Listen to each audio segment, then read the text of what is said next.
Sit down, Daniel. This isn't your courtroom and you don't get to speak until I say so. Judge Eleanor Wexley's voice cut through the heavy silence, firm enough to rattle the packed gallery. Daniel Kerrigan, a broad-shouldered man, in a wrinkled suit, clenched his jaw and dropped back into his chair, his knuckles whitening against the wood. Everyone in that chamber had been waiting for this trial, one that promised to drag the filth of hidden power into daylight. At the edge of the bench, unnoticed by most, a service dog named Rex shifted. His handler, a young woman named Claire, Dalton, tightened her grip on his leash, whispering softly to steady him. Rex had been with her for years, trained for comfort and for alerting her to sudden drops in blood sugar. Yet today, his restless movements weren't medical. His claws began to scrape against the polished oak of the judge's bench, a sound like chalk against stone. Heads turned, brows furrowed, and the gallery leaned forward as the dog's strange behavior broke the trial's rhythm. Eleanor paused mid-sentence, her gavel frozen above the desk. "Control your animal, Ms. Dalton," she ordered, though there was no anger in her tone, only an edge of curiosity. Claire flushed red, tugging gently at Rex, but he resisted, pawing insistently at the carved wood as if some truth was buried just beyond the surface. It wasn't the first time silence hung like a noose in that room, but this silence was different.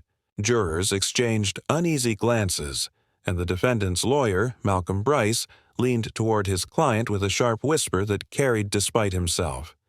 "If that dog keeps scratching, we're finished." The words landed like an unintentional confession, sparking a ripple of suspicion among the spectators. Eleanor's eyes, sharper than the black robe she wore, caught the lawyer's slip. "Finished with what, Mr. Bryce?" she asked, her voice deceptively calm. Bryce stiffened, shook his head, and muttered something about irrelevant theatrics. But the unease had already taken root. Claire's hand trembled as she bent down to Rex's level. She had never seen him like this. Not once. The dog wasn't frantic. He was focused, his body taut with a sense of purpose that seemed older than training. Each scratch echoed in Claire's chest like a hammer on a locked door she was afraid to open. "Let him be," Eleanor said suddenly, gesturing with the gavel. "If the dog has something to show us, then this court will not silence him." Gasps whispered through the crowd. The idea of halting legal proceedings for a dog was absurd, but Eleanor's authority was unshakable. Rex pawed again, harder this time until his claws caught in a groove. Claire hesitated, then tugged gently at the bench. To her shock, a panel shifted beneath her touch. The polished wood, worn smooth by years of gavel strikes and verdicts, gave way to a hollow space. Dust puffed into the air, ancient and gray, as if the courtroom itself exhaled secrets it had long been forced to swallow. Daniel Kerrigan half rose from his chair, his voice hoarse. "Stop this. This isn't part of the record." His outburst cracked his carefully constructed facade, and for the first time that day, he looked less like a confident defendant and more like a man cornered. Claire's fingers brushed the inside of the hollow. Something stiff and folded pressed against her skin. She pulled it free, trembling as her eyes fell upon a bundle of papers wrapped in a brittle ribbon. The room seemed to shrink as she handed it to the bailiff, whose face blanched as he passed. "It up to the judge." Eleanor untied the ribbon with hands steadier than anyone expected for her age.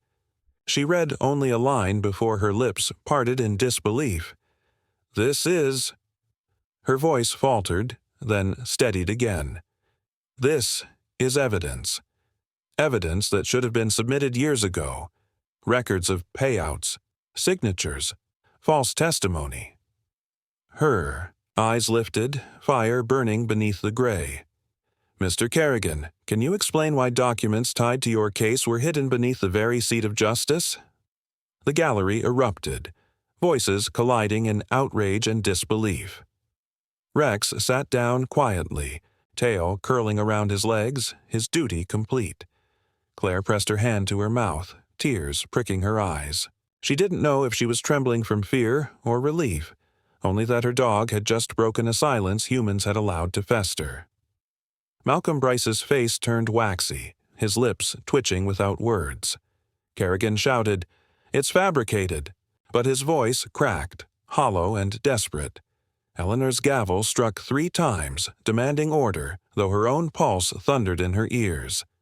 In that moment, no one could decide what was more shocking: the existence of the hidden papers, the dog's unyielding determination, or the realization that truth had been clawing at the foundations of the court for years, waiting for someone, something, to dig it out.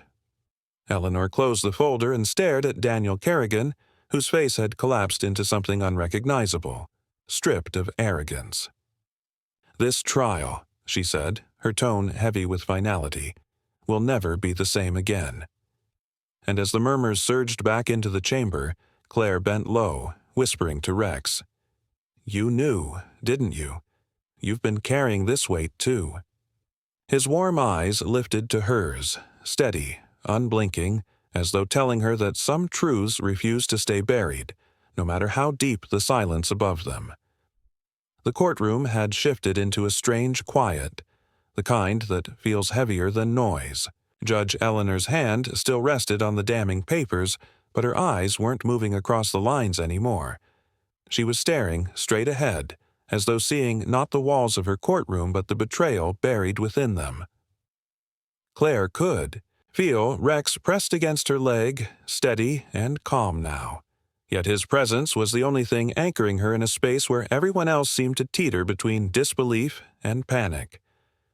Malcolm Bryce leaned close to Kerrigan, whispering something. Sharp, but the defendant's face betrayed him. Sweat slicked his temple, his mouth pulled tight as though trying to hold in words that threatened to spill. The jury watched with the stillness of hawks, their pens frozen mid-note. It was as if the very room had conspired to lay bare every crack in Kerrigan's mask. Then Eleanor's voice cut the air. "Mr. Kerrigan, these documents reference testimony from the year your company stood accused of worker negligence, a case dismissed on lack of evidence." She raised her gaze, her tone unwavering. "This court remembers that loss. Families remember it too. So tell me, how is it that what they sought back then was hidden in this bench, beneath this very seat of judgment?" Kerrigan slammed his palm against the defense table. "I don't know what kind of game this is, but I will not be railroaded by theatrics and a mangy animal." His voice was too loud, too defensive, and for the first time, it was not authority. That carried it but desperation. The words stung Claire. She looked down at Rex, who had done nothing but reveal what no one else dared to touch. Something swelled inside her. Not anger exactly, but the quiet courage of someone who had been waiting years to be heard. She rose without asking permission, her hands trembling as she faced the judge. "Your Honor, Rex isn't trained to lie. He isn't trained to manipulate. He responds to truth, to danger, to things we humans try to step over. If he scratched, it's because there was something he knew we needed to see. Maybe we've been blind, but he wasn't." A murmur rolled through the gallery, not mocking but stirred, like wind moving through dry leaves. Eleanor's sharp eyes flicked to Claire, and for a heartbeat her stern mask softened. She gave the faintest nod, as though acknowledging a truth the law books themselves had never managed to contain. Then came the twist no one expected.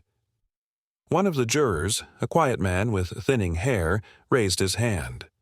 It was unusual enough that the gallery gasped. "Your Honor," he said, his voice quaking, "I need to say something. My brother worked at Kerrigan's factory.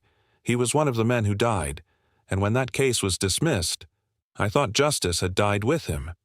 He swallowed hard, his knuckles white against the rail. "Seeing those papers now, I realize it wasn't justice that failed us. It was theft. Theft of truth." The words cracked open the room like a strike of lightning. A dozen faces turned toward Kerrigan at once, eyes heavy with something stronger than curiosity. Condemnation. Even Eleanor's gavel strike did not quiet the storm fully, What the juror had spoken was more than testimony. It was a wound that had been festering, laid open in front of everyone. Claire's chest ached as she sat again, her hand resting against Rex's warm back. She thought of how many families must have lived with that same weight, believing silence was final. And here it was, clawed back into the light by a dog's stubborn insistence. Kerrigan's face contorted with anger. He tried to speak again, but his voice cracked, thin and broken. Bryce leaned into him, whispering frantically, but even the lawyer's polish had begun to slip. The papers lay in Eleanor's hands. The dog sat steady as stone, and the air carried. The undeniable sense that something larger than procedure had taken control. Eleanor's voice came once more, low but powerful. This trial is not only about crimes of money and negligence. It is about whether this court has the courage to admit that truth was buried, deliberately. The jurors will not forget that. Nor will I. She set the papers down, her gavel poised, though she did not strike it. The gallery quieted into uneasy stillness. Everyone knew the trial had veered into a territory no lawyer could fully control. And in that silence, Claire whispered to Rex again, her voice barely audible but full of awe. "You've changed everything." Rex's ears flicked at the sound, but his gaze remained fixed on the bench, steady and watchful. The trial was far from over, but the ground beneath it had shifted irreversibly, and everyone in that room could feel it. The air in the courtroom was no longer heavy with order, but alive with tension, a pressure that grew sharper with each passing second. Judge Eleanor Wexley's gavel rested against the bench, yet her hand hovered near it as if she might need to strike again at any moment. The bundle of papers sat on her desk like a living thing. Its weight felt not only in ink and parchment, but in the trembling breaths of everyone who saw it. Claire Dalton, still kneeling beside Rex, could feel her heartbeat pushing against her ribs. She hadn't meant to be part of this storm. She had only come as a witness for character, yet somehow her dog had pulled her into the very center of the trial's unraveling truth. Daniel Kerrigan leaned forward in his chair, his broad shoulders hunched as though he could shield himself from the piercing stares of the gallery. Sweat gathered along his hairline, dripping down into the collar of his once pristine shirt. His lawyer, Malcolm Bryce, muttered in his ear, urging him to sit still, but Daniel shook his head violently. He wasn't the picture of control anymore. He looked hunted, cornered, and dangerous in a way that no jury could ignore. Eleanor's voice broke through the rising murmurs. "The record shows," she said, lifting the top page so her eyes could scan its contents, "transaction signed off under Mr. Kerrigan's name to suppress testimony in this very courthouse. Amounts so large they could choke the conscience of any ordinary man. And yet, here they were, hidden within these walls." She set the page down with deliberate care, her face hardening. This is not just obstruction. This is betrayal of the public trust. The words rippled outward, striking jurors, reporters, and spectators with equal force. But the sharpest blow landed on Claire. She had testified before about Daniel's presence in her neighborhood, about the way he bullied his way through disputes and silenced those who stood against him. She had expected her words to be buried under legal maneuvering, dismissed as insignificant compared to his wealth and influence. Yet here was proof, scratched out of the shadows by her dog, making her testimony suddenly undeniable. The validation was overwhelming, and for a moment tears blurred her vision. Rex shifted closer, pressing his body against her leg, grounding her as chaos built around them. She bent slightly, resting her hand on his head. He didn't need words.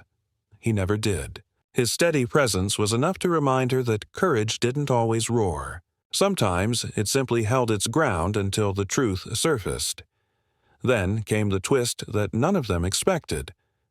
As the bailiff gathered the papers to preserve them, another sheet slipped free, falling lightly to the floor. Claire caught sight of it first. The ink faded, but the name scrawled across its header unmistakable. It wasn't Kerrigan's. It was Bryce's. Her breath caught and she pointed. "There's another name," she whispered, though the room had gone so quiet. Her words carried. The bailiff lifted the paper, handing it to the judge. Eleanor's brow furrowed as her eyes darted across the page. When she looked up again, her expression was grave enough to silence even Daniel's frantic muttering. "Mr. Bryce," she said, "care to explain why your name is tied to signed directives that orchestrated perjury?" The lawyer's face drained of color, his lips opening and closing like a fish gasping for air. Gasps broke out in the gallery, and a shiver passed through Claire. She had believed Daniel was the sole architect of this corruption, but seeing Bryce's name revealed something darker, a web spun tighter than anyone imagined, a conspiracy rooted not just in greed, but in the very machinery meant to protect justice. Daniel slammed his hand against the table, his voice cracking in a mixture of fury and desperation. "Don't you dare drag me down alone," he shouted. "You signed just as many as I did. You told me it was safe." His confession spilled into the room before he could pull it back, and the jurors leaned forward with wide, horrified eyes. The gavel struck sharply, restoring a fragile order. Eleanor's face had grown pale, but her voice was steel. "This trial is no longer about appearances. It is about rot that has festered within the heart of this court. And it ends today." Claire clutched Rex's leash tighter, her hand trembling, as the realization struck her. She had thought the dog's scratching had saved her testimony. She hadn't known it would rip open the foundation of the trial itself. What was once about guilt or innocence had become something far greater, a reckoning not just for Daniel Kerrigan, but for everyone who had allowed the silence to stretch so long. The courtroom buzzed with restless energy as Eleanor ordered the proceedings to recess. Officers moved forward to escort Daniel and Bryce, both now shouting over each other in wild desperation. Claire remained rooted to her spot, Rex steady by, her side, as though he alone understood the scale of what had just been unleashed. And in that suspended moment before the crowd spilled into the halls, one truth echoed in Claire's chest. The dog had not only revealed a secret, he had shaken the very bones of justice itself. The courtroom seemed to pulse with a life of its own after the hidden papers were revealed. What had once been a place of routine arguments and rigid order now felt like a stage where every movement carried the weight of betrayal. Judge Eleanor Wexley sat perfectly still, her gaze pinned on Daniel Kerrigan, who twisted in his seat like a man caught in the tightening noose of his own past. His attorney, Malcolm Bryce, whispered furiously, but Daniel's ears seemed deaf, his eyes darting from the documents to Rex, the service dog who had somehow dismantled years of silence with nothing more than instinct. The gallery leaned forward, drawn by the raw scent of scandal. What no prosecutor or investigator had unearthed, a dog had dragged into the light. It was both humiliating and extraordinary, a truth that tasted bitter to those who had worked within the system for so long. Claire Dalton, Rex's handler, sat frozen, her palms damp with sweat as she tried to make sense of the moment. She had only wanted support from her companion, yet now all eyes were on her and the dog who had made the impossible undeniable. She could feel resentment brewing among the defense team and the quiet admiration of strangers in the gallery who whispered. Her name, like a secret, passed between allies. Eleanor's voice broke the tension. "This court will recess for 1 hour while we examine this evidence." Her tone was as sharp as steel, but beneath it there was an edge of grief. She had presided over hundreds of cases in her career, but never had she felt so betrayed by the very foundations of the system she guarded. As she rose, the bailiff collected the fragile documents, each sheet holding the power to shatter reputations, careers, and perhaps lives. The gavel struck, echoing through the chamber like a final warning. Outside in the hallway, the energy was electric, words flying like sparks from flint. Reporters rushed to call their editors while family members of the victims in the case clung to one another, their faces etched with a mixture of hope and exhaustion. For them, this revelation was more than courtroom drama. It was the ghost of justice finally stirring after years of silence. Claire led Rex to a bench against the wall, her hands trembling as she stroked his fur. She whispered softly, not for the others, but for herself. "What did you sense, boy? How could you know what none of us did?" Rex leaned into her touch, his steady presence grounding her even as her own thoughts spiraled. On the other side of the hall, Daniel Kerrigan erupted at his attorney. His voice cracked, low and guttural, as he hissed, "You promised this was buried. You swore no one could find it." His words were venom laced with panic, and for the first time, Malcolm's polished confidence faltered. "I told you everything was destroyed," Malcolm muttered back, though his own hands shook as he adjusted his tie. "If these papers survived, it wasn't by my doing." Yet even as he spoke, Daniel's glare sharpened, the kind of look that suggested betrayal was a two-way street, and the lawyer might soon find himself abandoned by the very client he had defended so fiercely. The recess stretched like a storm cloud. When the doors finally reopened, a hush swept the crowd as Eleanor returned to the bench, her posture rigid, her expression unreadable. The bailiff handed her the folder, now neatly stacked, though its weight seemed to sag against his palms. Eleanor opened it slowly, her eyes scanning the lines again, not for clarity but for courage. When she looked up, her voice carried a tremor no one had ever heard before. These documents indicate coordinated efforts to silence witnesses and falsify testimonies in past hearings. Signatures trace back not only to the defendant, but to individuals who once stood as pillars of this very court. Gasps rippled through the gallery. Faces paled. The jury stiffened in their seats, their sense of duty suddenly heavy with the realization that this was more than a single man's trial. It was a trial of the system itself. Claire gripped Rex's leash tighter, a shiver running through her, as the scale of the truth finally settled. She had walked into court as just another witness, yet now she sat at the edge of history. Daniel rose suddenly, slamming his hand against the table. "This is a setup," he roared, his voice splitting the chamber. "A dog scratches at wood, and suddenly my life is destroyed? You call this justice?" His anger was desperate, feral, his mask completely torn away. Eleanor's gavel came, down hard, her voice steady.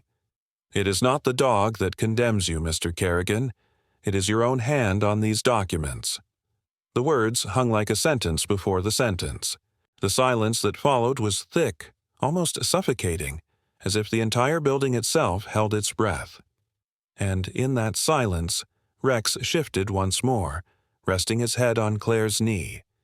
It was a gesture of calm in the middle of chaos, but to everyone watching it seemed almost symbolic, as though the animal carried the quiet reminder that truth has a way of clawing its way free, no matter how deep it is buried. When the court reconvened the next morning, the air carried a heaviness no words could soften. The documents had been verified overnight. Their authenticity was undeniable. What Rex had unearthed was not just proof of Daniel Kerrigan's guilt, but a map of corruption that had twisted its roots deep into the system. Judge Eleanor Wexley's voice, calm yet weighted, filled the room. "This court has seen betrayal, manipulation, and the silencing of truth. But today, the silence is broken." Her words were not a performance. They were an acknowledgement of the wound laid bare. Daniel slumped in his chair, his bravado drained, eyes fixed on the table as though he could will the grain of the wood to swallow him. His lawyer sat rigid, pale and speechless, knowing the fall of one man might pull others down with him. In the gallery, victims' families wept quietly, not with triumph, but with the fragile relief that comes only when truth finally takes its place in the open. Justice had not yet healed them, but it had spoken.